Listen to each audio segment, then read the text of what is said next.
Bon, alors un beau jour, j'ai rencontré un apiculteur qui était débutant comme moi. Il a débuté 1 an avant moi. Il était après une échelle et il ramassait, il cueillait un essaim dans un tronc d'arbre.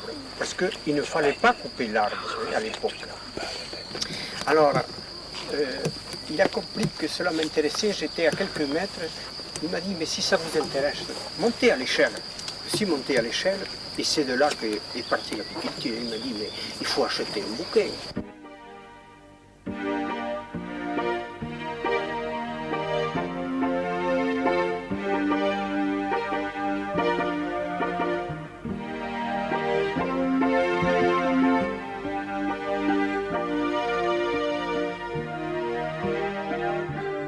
Nous allons essayer de voir maintenant comment se présente une ruche, quelles en sont les différentes parties. Alors, il y a tout d'abord une sorte de plancher, voilà, sur lequel nous allons poser cette caisse, ici, qu'on appelle corps de ruche. C'est dans ce corps de ruche que va vivre la colonie, hein, c'est là qu'elle travaillera. Il y a une entrée, là, vous l'avez vu, c'est l'entrée par laquelle les abeilles ont pénétré dans la ruche, là, tout à l'heure. Ensuite, dans ce corps de ruche, nous mettons des cadres. Voilà un cadre. Maintenant, on ne va pas le lui mettre comme ça. On va tendre sur ce cadre des fils de fer, tu vois, 4 fils de fer pour celui-là. Sur ces fils de fer, on va fixer une feuille de cire gaufrée. Voilà. Sur laquelle les abeilles, vont travailler. Bon. Nous avons dans cette ruche, dans ce type de ruche, parce que toutes ne sont pas pareilles, nous avons 10 cadres.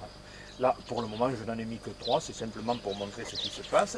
Quand nous avons tout rempli, nous plaçons au-dessus une sorte de plafond qu'on appelle tout simplement couvre-cadre. Tu vois, c'est une plaque de bois avec un trou qui servira à nourrir les abeilles si la saison était défavorable. On ferme bien entendu pour qu'elles ne puissent plus sortir, elles n'ont qu'une possibilité, c'est sortir et rentrer là-bas. Mais comme elles craignent l'humidité, on va couvrir avec un toit en tôle de façon que la ruche soit à l'abri de l'humidité. Voilà notre ruche. Monsieur le Christ, oui, mais à quoi sert l'autre partie? Ah, à quoi sert l'autre partie?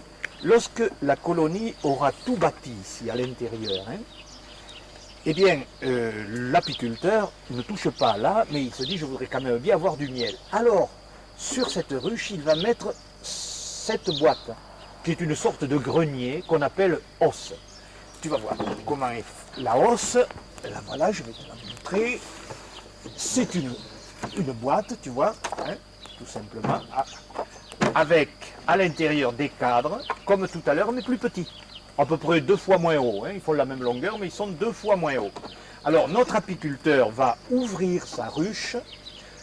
Nous verrons comment on fait. Là, il va poser sa hausse dessus. Voilà. Dans cette hausse ici, il y a 9 cadres. On a mis aussi des feuilles de cire gaufrée. Et puis ensuite, il remet tout simplement son plafond, là, son couvre-cadre. Il pose le toit, et voilà. Alors, les abeilles, ayant rempli le bas de la ruche, le corps de ruche, et continuant à porter des provisions, bon, eh bien, elles vont les monter dans la hausse. Et si l'année est favorable, eh bien, en juillet ou août, l'apiculteur pourra venir prendre le miel qui est en haut. Voilà. À quoi sert la plaque de cire? Ah, la feuille de cire gaufrée qu'on a mis sur le cadre, eh bien voilà. Pour entreposer leurs provisions et pour que la reine aussi puisse pondre, nous verrons plus tard, il faut que les abeilles fabriquent des alvéoles, tu vois, comme ce que nous avons ici sur le cadre. Là. Voilà. Et pour ça, elles ont besoin de cire. Elles ont bien des glandes qui sécrètent de la cire, qui fabriquent de la cire, mais ça demande beaucoup de miel, à peu près 10 kg de miel pour qu'elles puissent fabriquer 1 kg de cire. Alors, si on leur propose déjà de la cire au départ, elles vont l'étirer, ce sera donc une économie. D'où vient cette feuille de cire gaufrée? Eh bien voilà, lorsque dans une ruche on trouve un vieux cadre ou des vieux cadres, et ils vieillissent assez vite, eh bien au lieu de les jeter, on va les fondre, ça se fond très facilement, et Ensuite, on va donner, voilà ce qu'on obtiendra dans des moules. On va donner ça au cirier qui, lui, fabriquera les feuilles de cire que nous avons là. Voilà, alors les abeilles vont pouvoir, à ce moment-là, construire leurs alvéoles à partir de cette cire que nous leur avons proposée. Et ça permettra de faire des économies de miel.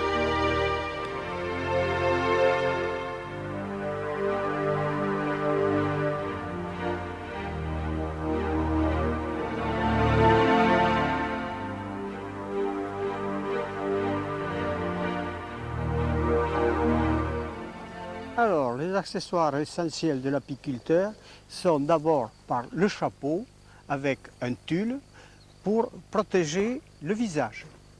Ensuite, il faut un enfumoir pour pouvoir manipuler les abeilles, c'est-à-dire les démoraliser, ce qui permet à l'apiculteur de retirer le miel ou faire les manipulations qu'il y a à faire dans la ruche, avec un lève-cadre pour ouvrir le plateau, soulever les cadres et les manipuler.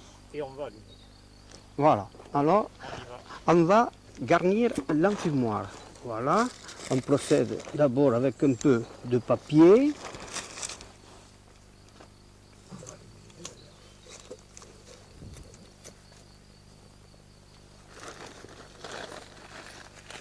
Voilà.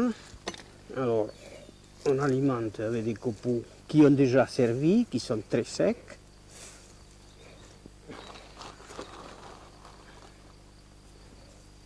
Vous voyez, ça va dégager une fumée, une bonne fumée.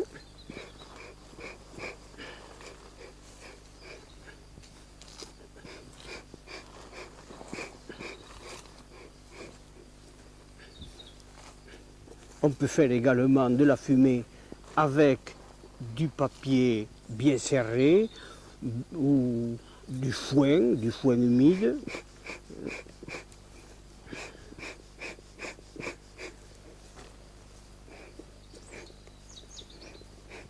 Et certains même font de la fumée avec des bouses de vache séchées. Les anciens, ils s'en servaient beaucoup. Ceci, c'est un tampon pour tamiser, pour refroidir la fumée et arrêter les copeaux qui ne passent dans le bec de l'enfumoir. Et voilà, on obtient la fumée désirée. On y va. Allez. Bon. Voilà. Alors, voilà. Oui. Comme ça, je ne vous donnerai pas. Allez-y. Oui, à cause des gosses. Oui, oui. Bon, alors. Oui, alors là, il faut y aller franco. Parce qu'elles sont montées. Allez-y, fort. Que la fumée aille jusqu'ici. Et en plus, on est contre le vent. Oui. Voilà. Là, c'est parce qu'il y a beaucoup d'abeilles sur le plateau. Hein, certainement. Voilà. Tu vois, regarde. Oui. Voilà. Non, elle n'y est pas. Bon. Si par hasard tu te faisais piquer, tu fonces voir monsieur Huard. Hein. Voilà. Alors, je commence d'enlever le cadre du bord, de la rive, où il y a des abeilles.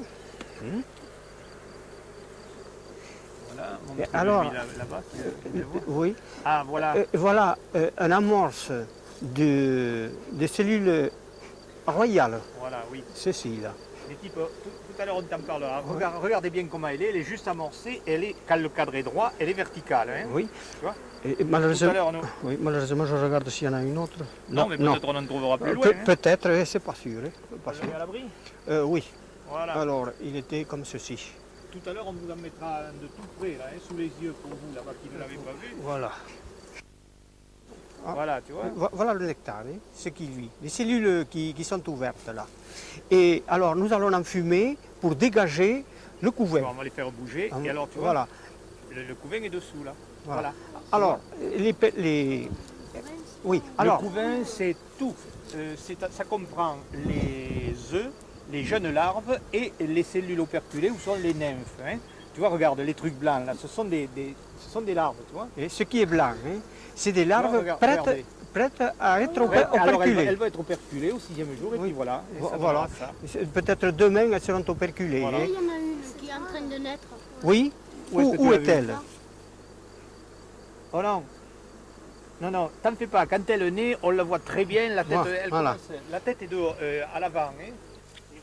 Alors ici, la plaque de couvain, du couvain mûr, du couvain adulte, du couvain operculé, qui va naître d'un moment à l'autre. Et ici, une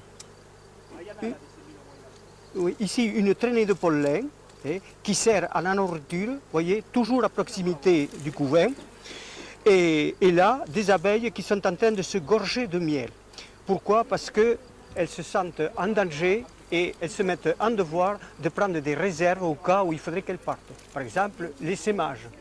Voilà ce qui se passe, voyez-vous. Voilà. Un petit coup. Voilà. Ah, ici, j'ai vu des cellules. Tiens, regarde. Cellules de faux-bourdon. Alors, ah oui. Là, Oui. Voilà. Voilà. Des cellules royales. Oui. Cellules royales. Cellules d'élevage de reines. Ce qui sortirait de là Voilà. serait une reine. Mais sans doute, elles sont vides. Ah, elles sont Oui, vides. elles sont vides. Elles sont vides. Tiens, voilà une autre qui porte du pollen, tu vois. Hein? Deux. Ouais. Alors, Et de l'autre côté, il y a des cellules de mâle. Hein. oui. Ouais. Alors, je ne sais pas si. Voilà. Là, voilà. Alors, on les montre Tu déjà. vois, voilà. Ça, ici, tu vois, elles dépassent, elles sont plus grosses que les autres. Hein. Ici, ces cellules-là, ce sont des ouvrières. Hein. Attends, je vais te faire voir. Là, voilà, c'est des ouvrières là, hein, qui vont sortir. Allez, en voilà une qui est en train de naître. Voilà. Tiens, la voilà. Voilà l'ouvrière en train de naître. Ah oui, Ah, d'accord, c'est bon. ici. C'est repéré. La voilà en train de sortir du berceau. C'est extraordinaire. Voilà. Pour que ce Bon. soit des mâles, il y a une nourriture spéciale. Comment on détermine les... C'est voulu d'élever un mâle. Oui, c'est-à-dire ça vient d'un œuf non fécondé. Ça y est, elle vient de sortir. Et les œufs non fécondés donnent naissance à des faux bourdons. Je vais voir, ça Voilà. vient de sortir.